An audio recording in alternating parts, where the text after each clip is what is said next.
Hey everybody, I'm Natasha Kirchuk, and thanks for joining us for ILTV's weekly program, One-on-One with Alan Dershowitz. We want to give you, our viewers, a chance to have your questions answered by Professor Dershowitz, one of America's greatest legal minds. He's a leading expert on criminal and constitutional law, civil liberties, and the Arab-Israeli conflict. Hi, Professor Dershowitz. It's so great to see you again. Great to see you. Thank you again. You do a wonderful job. Well, I have so much fun every week with you, and I'm ready to get started this week. You ready? Sure. All right, so Professor, as you know, for each show, we'll be joined by a special guest. Our last show opened with a question from Itamar Malkus of the Palestinian Media Watch, and this week we're honored to have ILTV's own Steve Leibowitz. Steve long served as a chief editor of the Israeli Broadcasting Authority, and nowadays when he's not working with ILTV, you can find him on the field as president of the American Football in Israel League.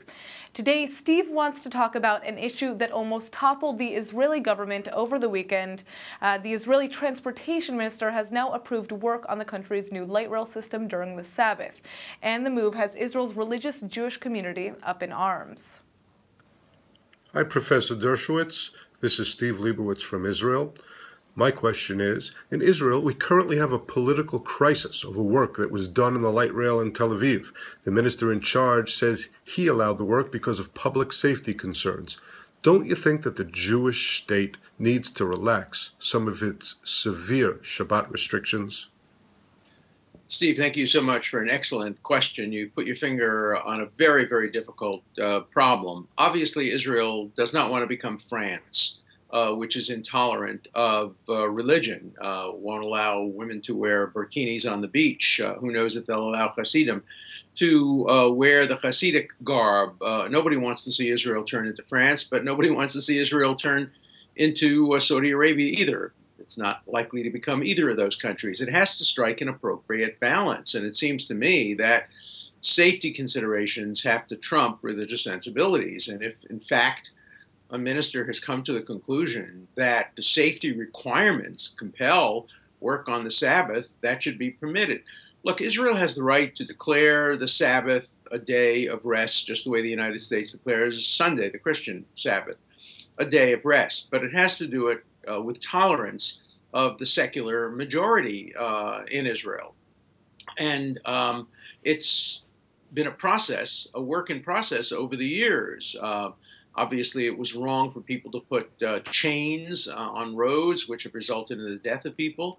On the other hand, it seems permissible for people to say, look, in Mea Shearim or other communities that are highly religious, secular people should be sensible and sensitive to that and not drive through on Shabbat. So I think it's a work in progress. I do think that there have to be exceptions to prohibitions of work on Shabbat, and this sounds like a perfectly reasonable exception. Thanks for your response, Professor. Now let's turn to our viewers' questions. Gabriela Smokler is a college student from Boston, and she wants to talk about what's happening in the West Bank. Hi, Professor Dershowitz. I'm Gabriella from Boston. Just last week, you said on this program that the settlements in the West Bank were not necessarily illegal. But at the same time, a special report at the UN said that they were not legal.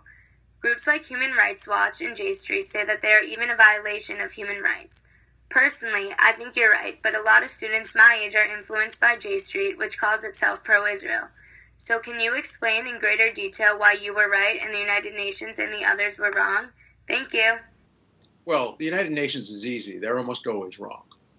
If you look at everything said by the United Nations about Israel and accept the reverse, you're more likely to achieve the truth. Start back in 1975 with the United Nations General Assembly declaring Zionism to be equivalent to racism. So let's just ignore the United Nations. Looking at the United Nations for any guidance on Israel would be like looking to Der Stürmer, the Nazi publication, for guidance on the status of Jews in Nazi Germany. So let's just put the United Nations out of the picture. J Street's somewhat different. J Street calls itself pro-Israel and pro-peace. It is certainly not pro-Israel. If you look through all of its publications, you almost never see anything positive or favorable about Israel. They seize on every opportunity to criticize and even sometimes delegitimate Israel's actions. As far as the settlements on the West Bank are concerned, it's disputed. It's disputed territory. The West Bank was controlled by Jordan illegally. It took it over by force during the 1948 war.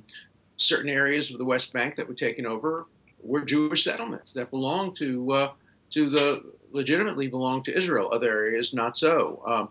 Palestinians now claim the West Bank, but they were not even recognized in 1967 as any kind of a legitimate entity. So the West Bank is disputed territory, just like the Gaza Strip was disputed territory.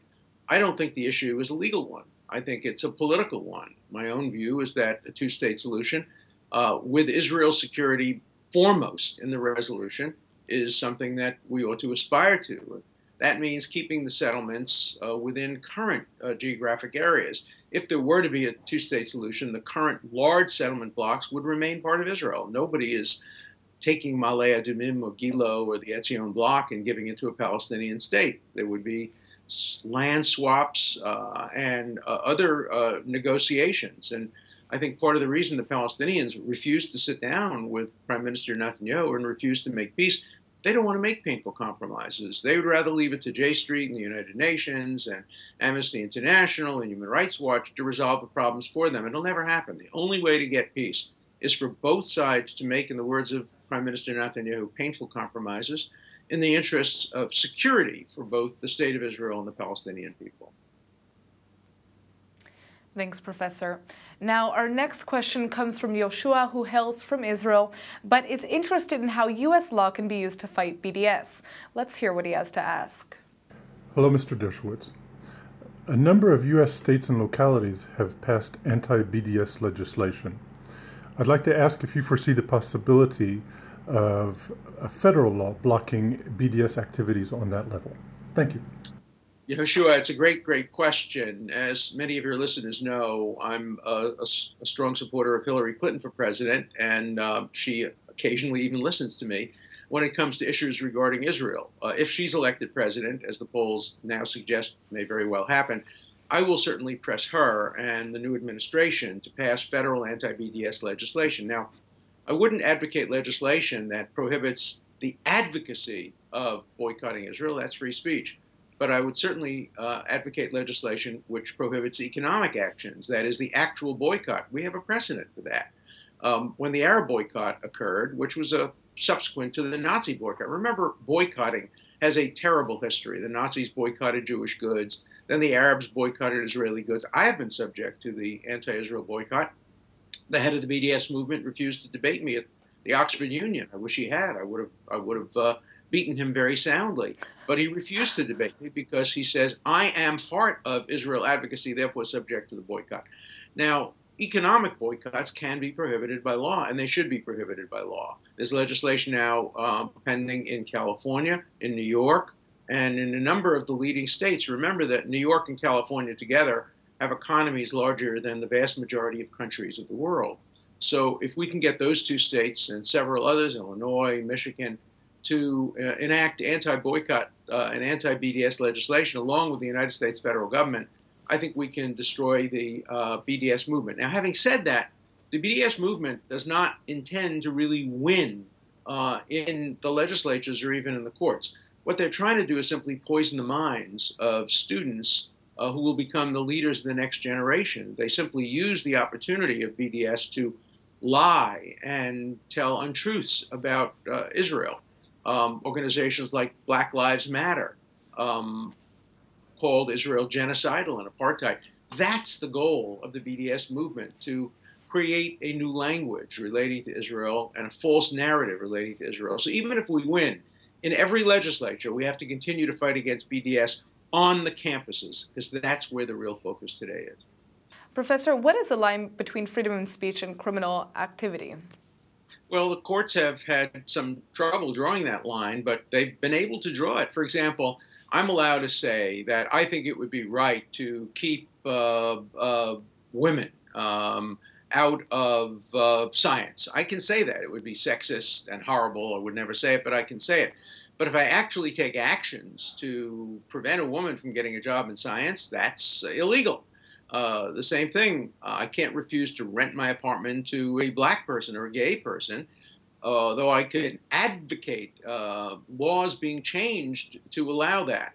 So the courts know where that line is. It isn't always as clear as can be, but the line is enforceable. And economic boycotts based on national origin, which is what BDS is, and based on religious discrimination, is against the law in most places and should be against the law when practiced by advocates of BDS.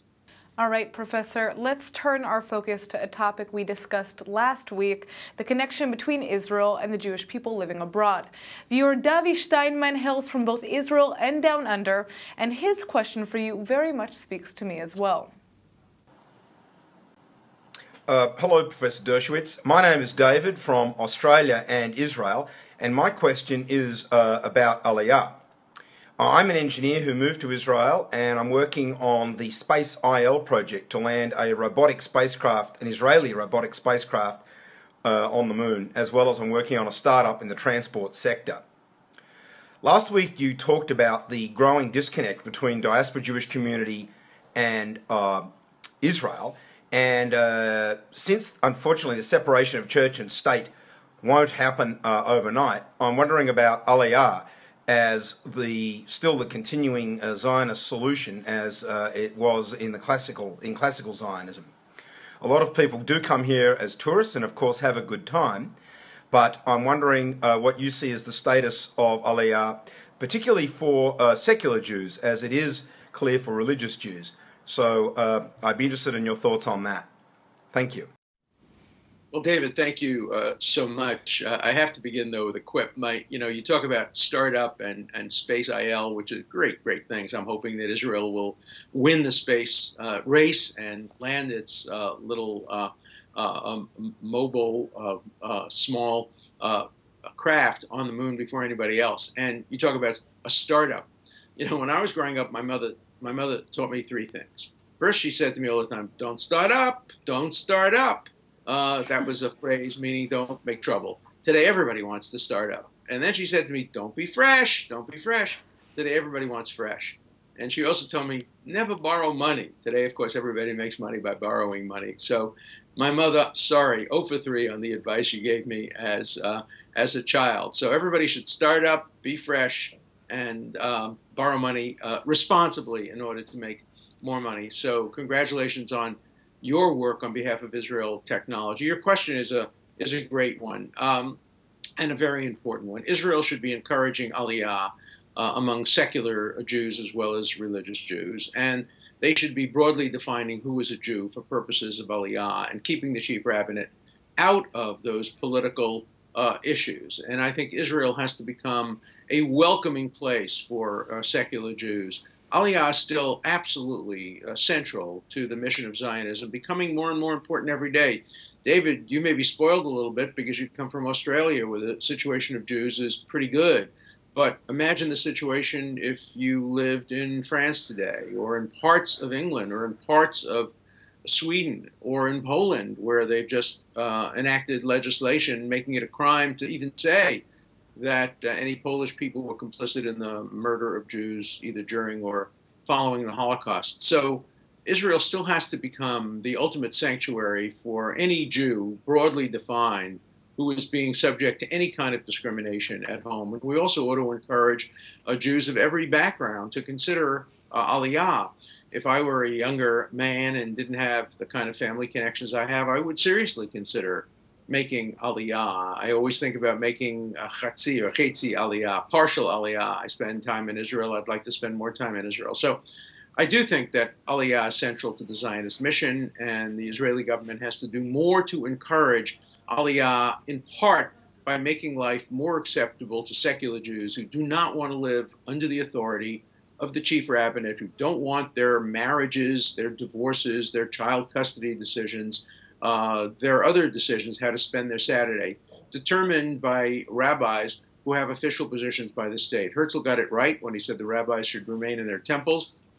No rabbi should have any authority beyond what his brilliance and his passion and his teaching give him. Any relationship to a rabbi or to religion should always be entirely voluntary, and the state should stay out of religion just the way religion should stay out of the state.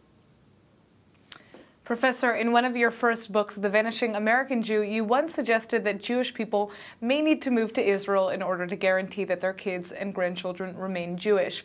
Do you still think this is a case?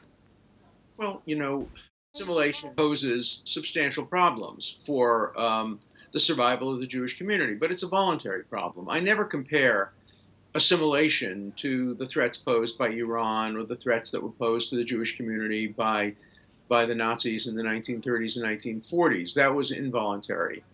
We have to deal with the problem of assimilation ourselves. And as I wrote almost humorously in The Vanishing American Jew, I said there are 2 or 3 ways of guaranteeing that your children will marry other Jews. One, make them become Hasidim. Obviously, Hasidim only marry within the faith. And the other, I said, is make Aliyah, go to Israel, because the high percentage of Israeli Jews marry other Israeli Jews. But I think we have to deal with the problem of assimilation more realistically, more broadly. We have to be more welcoming of the spouses, the non-Jewish spouses of Jews. Many synagogues are now welcoming them into administrative positions and allowing them to participate in bar and bat mitzvahs and other ceremonies. So in general, we have to think hard about how to make Jews and their spouses and relatives who are not halakhically Jewish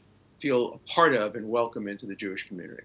Okay, let's turn to one of the questions that I find to be most moving in today's show.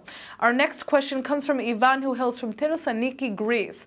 Thessaloniki lost 96% of its Jewish population in the Holocaust, and Ivan wants to discuss the future of the Jewish people. Hi, I'm Yvonne Capon. Nowadays I live in Israel, but I'm originally from Thessaloniki, Greece. Every year, commemorating our Shoah victims and our lost community, we promise wholeheartedly never again. What does this promise mean? Never again for us, the Jews? Never again in our continent, in Europe? How can this phrase be realistic? How can I, a young woman in my 30s, an active citizen in my country, with no military education or political affiliation, actually implement this hackneyed phrase of never again in action for all countries, for all people in this earth?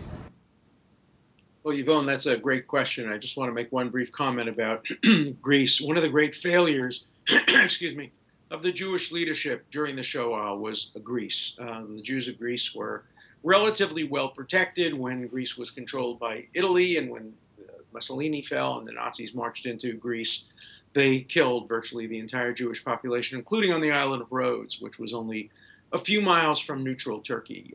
The Jewish community could have done a lot better in warning the people, the Jews of Greece, particularly warning the people of Rhodes, to allow them to escape. So Greece is one of the greatest unforgivable tragedies of the Holocaust, along with obviously Hungary and many other parts of Europe. And the Shoah, as my dear friend Elie Wiesel, who we recently lost, much too young, reminded us that although the Jewish community has a primary responsibility to protect itself, it must extend that protection to other groups as well. The world doesn't seem to care about genocide. The world doesn't care about what's going on in Syria today. The world didn't care about Rwanda. It didn't care about Darfur. It didn't care about Cambodia. It only seems to care when Israel builds an additional bathroom somewhere in the West Bank or shoots some 14-year-old who was trying to throw a bomb at an Israeli soldier or civilian. So the world has a very skewed view of what it cares about. But we as a Jewish community have to make sure that never again and never forget applies initially to the Jewish community, which is still among the most vulnerable in the world, but also applies more broadly to anyone. Jews are always on the forefront of caring about other people. Jews are in the leadership of Amnesty International. Jews are in the leadership of Human Rights Watch. And Jews are also in the leadership, tragically, of almost all the anti-Israel movements in the world today. So we have to strike an appropriate balance. We have to focus our priorities on the safety of the Jewish community, on the safety of Israel, but we must also express care and concern for other vulnerable communities around the world. We have to do what Hillel said, if ein ani li mili, if I am not for myself, who will be for me? But if I'm for myself alone, what am I? And if not now, when? It's one of my favorite sayings of all time. So we're seeing less and less interest in the topic of anti-Semitism, but on the other hand, we're witnessing a rise in anti-Semitic incidents. How do we raise awareness of this important topic? Well, first of all, we have to make sure that anti-Semitism is included among the negatives that the world cares about. When you think about American university campuses today, they have this concept called intersectionality, which argues that gays and women and Palestinians and animals, animal rights and the environment all have the same oppressors, but those oppressors include the United States and other imperialist, colonialist regimes, as well as Zionism in Israel. So Jews have to be included among the groups that are today being discriminated against on college campuses. And we have to fight anti-Semitism with the same vigor that we fight racism and sexism and homophobia, and make sure that Jews are not excluded and that anti-Semitism is not excluded from among the evils of the world that we have to fight. And we have to try to build bridges with other groups, but bridges are two ways. They cannot be one way. Black Lives Matter can't expect me to help them when they call Israel genocidal and apartheid. Sorry, that bridge has been broken by Black Lives Matter, and until they repair it and get rid of the obnoxious, abominable blood libels, they cannot count on my support for their organization. They can't count on my support for their cause, but not for their organization. So we must put anti-Semitism high among the priorities of evils in the world that have to be countered and responded to and not tolerated. Thank you, Professor. That's all the time we have for today. Thanks so much for joining us. But before we close, we at ILTV have a special surprise for you. Uh-oh. Not yet. Woo, there we go. Wow. Happy birthday. We can't give you a cake, so instead for your enjoyment, your favorite klezmer musician.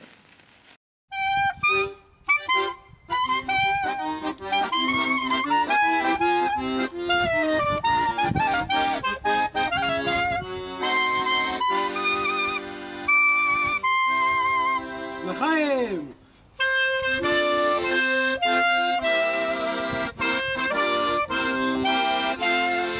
Happy birthday, dear Alan. Happy birthday to you.